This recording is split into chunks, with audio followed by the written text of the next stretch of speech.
Last year, I found out na may type 2 diabetes na ako. Ito ang ibinalita ni Sam Melby sa kanyang followers tungkol sa kalagayan ng kanyang kalusugan ngayon. Sa isang Instagram post, ipinakita ni Sam ang picture ng isang sugar monitoring device kung saan makikitang nasa 525 mg per deciliter ang kanyang sugar levels.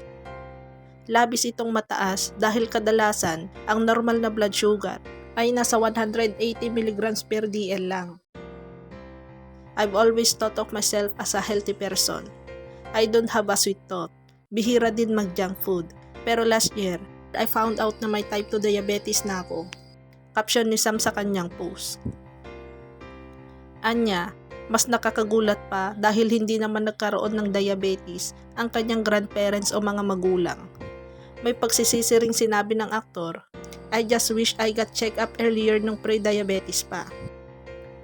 Kaya naman bilang payo sa kanyang followers, sinabi ni Sam, my advice, don't ignore the symptoms.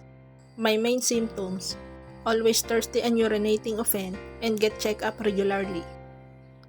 Ang diabetes ay isang chronic disease kung saan kulang ang insulin na napoproduce ng pancreas na nagpapababa ng blood sugar.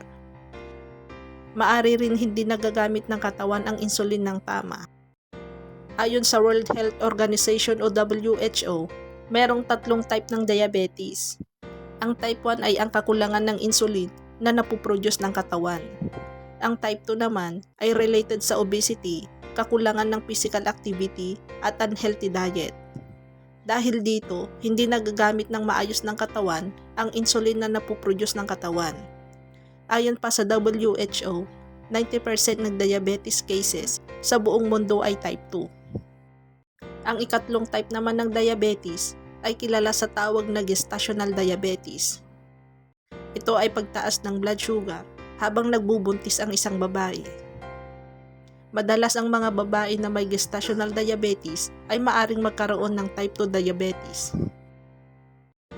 Si Samuel Lloyd Melby o Sam Melby ay ipinanganak noong May 23, 1984 sa Estados Unidos.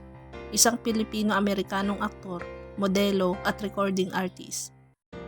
Lumaki siya kasama ng kanyang Pilipinang ina na katutubo ng Tagus Surigao del Sur at ang kanyang Amerikanong ama. Naging instant celebrity at heartthrob patapos umalis sa Pinoy Big Brother house noong November 2005. Ibinigay niya ang kanyang bersyon ng Only You sa Tagalog dub Korean soap ng ABS-CBN na may parehong pamagat. Napanood si Sam Maging Sino Ka Man sa ABS-CBN at naging top rating ito. Nakakuha ito ng 42% na rating sa buong bansa ayon sa AGB Nielsen Philippines. Ang soap opera ay nagkaroon ng book 2 kasunod ng malaking tagumpay na napanood noong September 2007.